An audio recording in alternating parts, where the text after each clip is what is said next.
I am Valsa Williams with the news at 9.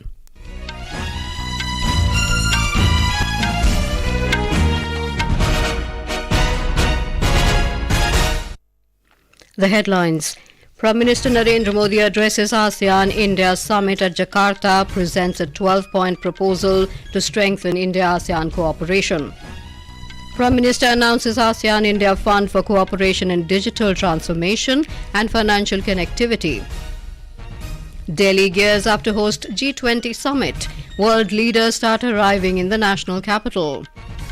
Festival of Janmashtami marking birth of Lord Krishna being celebrated in different parts of the country. India lose to Iraq 4-5 on penalty shootout in Semifinal of Kings Cup football in Thailand. And in US Open tennis, Indo-Australian pair of Rohan Bopanna and Matthew Ebden to play in semi-final of men's doubles in New York tonight.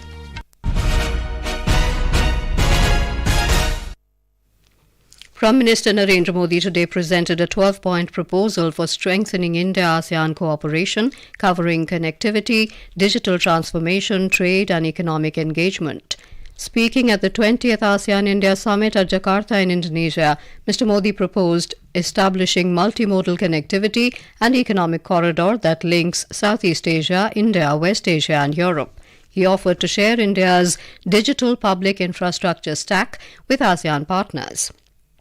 He announced ASEAN-India Fund for Digital Future, focusing on cooperation in digital transformation and financial connectivity and renewal of support to Economic and Research Institute of ASEAN and East Asia, ERIA, to act as knowledge partner for enhancing the engagement.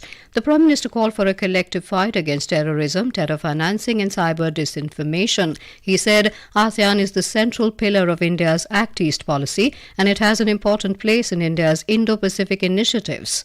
पिछले वर्ष हमने Bharat ASEAN friendship year मनाया और आपसी संबंधों को एक comprehensive strategic partnership का रूप दिया।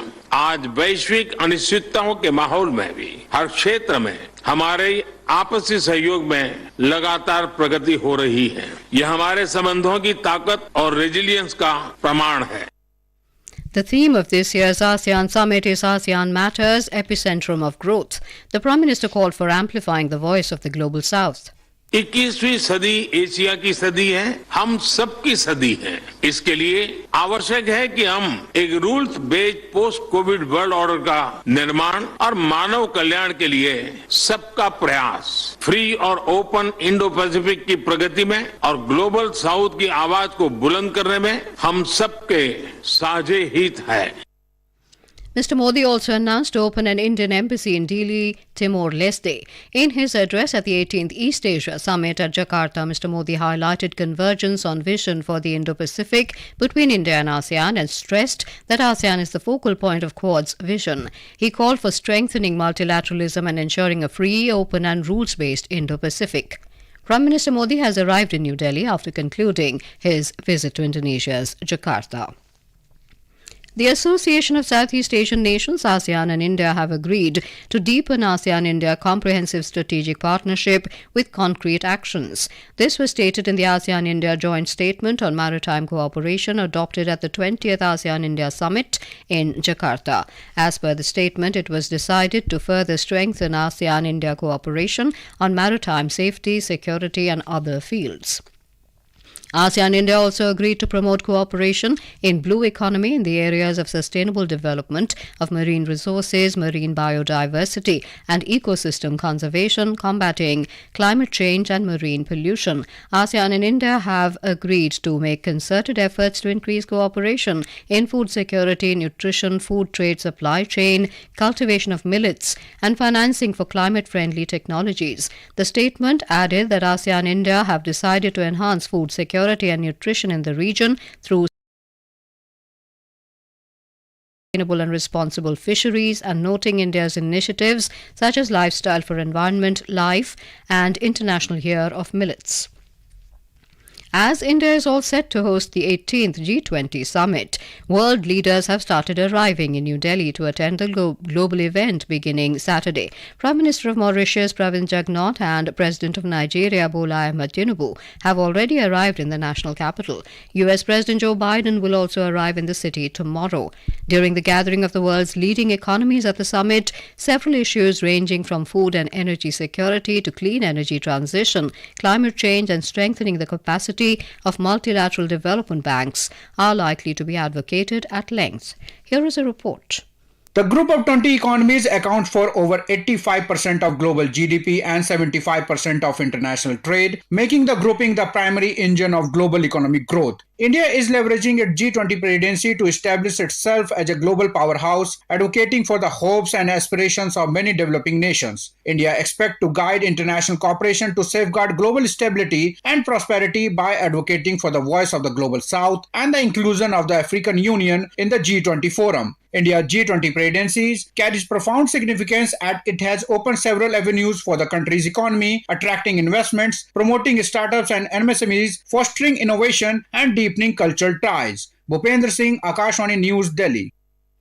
Meanwhile, with logos, cutouts, flags, fountains, facade lights, murals and graffiti on the walls, statues, New Delhi has turned colourful. From the airport, hotels, main venue to NDMC area and other parts of the national capital. Even before the event, Bharat Mandapam, the main venue of the global event, has become a centre of attraction for people. Along with hosting the summit, several exhibitions, craft bazaar, Cultural Corridor, Digital India Experience Zone in Bharat Mandapam is all set to give mesmerizing experience to the delegates.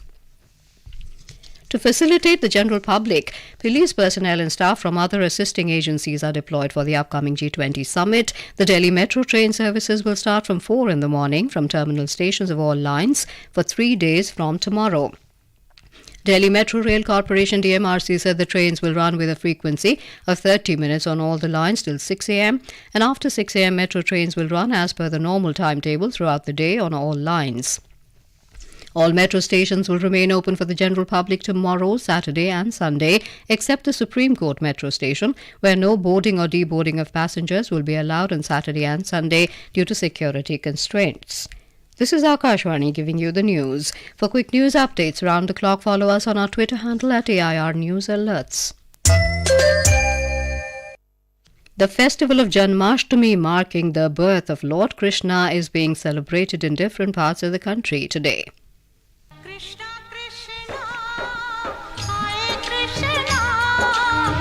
Devotees are visiting temples to offer prayers to Lord Krishna in Uttar Pradesh. Several temples in Mathura and Vrindavan, including Banke Bihari Temple, Prem Mandir, ISKCON Temple and Shri Krishna Janmabhoomi Temple, have been beautifully decorated on the occasion.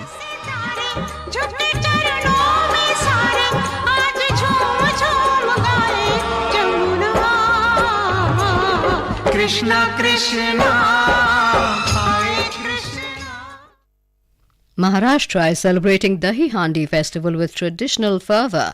Number of Govinda groups are preparing human pyramids for Dahi Handi at various suburban areas in Mumbai, including Worli, Dadar, Jogeshwari, Andheri, Parel and Thane, among others. Our Mumbai correspondent reports that many ladies groups are also forming these human pyramids.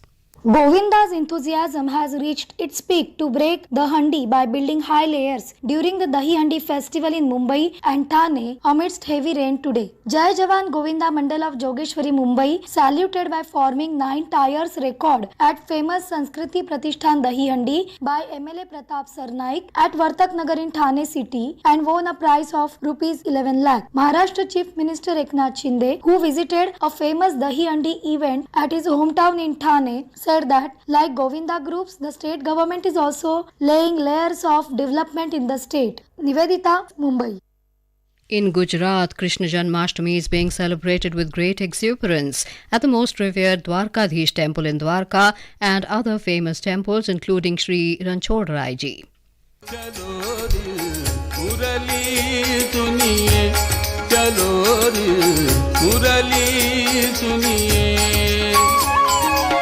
कान बजारी जमुना तीर कान बजारी जमुना तीर चलो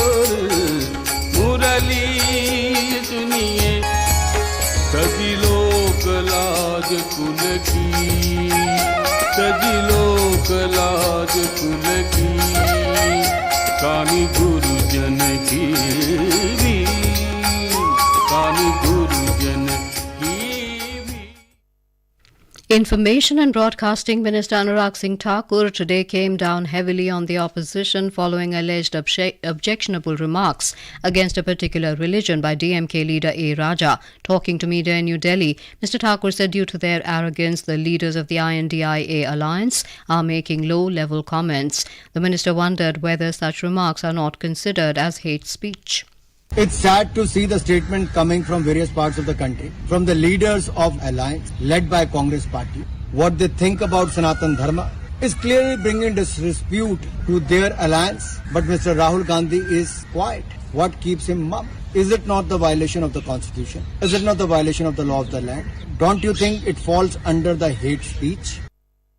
Earlier, Mr. Raja had criticized a particular religion in his speech in Chennai. Another DMK leader and Tamil Nadu Minister Udayanidhi Stalin had also made some remarks on a particular religion, which sparked controversy. In a major breakthrough in the country's marine fisheries research, a team of scientists from the Central Marine Fisheries Research Institute in Kochi has decoded the entire genome of the Indian oil sardine, Sardinella longiceps, a widely consumed fish species. The decoded genome, which is 1.077 GB in size, contains 46,316 protein coding genes. The decoding was achieved through the next generation sequencing technology by a group of researchers led by principal scientist Dr. Sandhya Sukumaran. CMFRI Director Dr. A. Gopalakrishnan said the decoded genome will be a valuable resource for understanding the biology, ecology and evolution of the oil sardine and could be used to improve management strategies for conservation and sustainable utilization. Japan launched a lunar lander today, aiming to become the fifth nation to achieve a soft landing on the moon's surface following India's success in a similar mission last month. The smart lander for investigating Moon's limb was sent to space on an H-2A rocket. The launch was originally scheduled for the 26th of August but was postponed 3 times due to bad weather. The Indian Meteorological Department IMD has forecast that active monsoon conditions are likely to continue over North Peninsula, Central and adjoining East India during the next 3 to 4 days. Heavy rainfall activity is likely over Odisha, Jharkhand, Bihar, Gangetic, West Bengal and Andaman and Nicobar Islands. The Weather Office has also forecast that heavy to very heavy rainfall is likely over West Madhya Pradesh, Maharashtra and Gujarat during the next 3 days. In football, Iraq will meet host Thailand in the final of the Kings Cup 2023 at Chiang Mai. In the semi-final today, Iraq defeated Indian men's team on penalty shootout 5-4 after the match was tied 2-2 at full regular time. In the other semi-final, host Thailand beat Lebanon 2-1.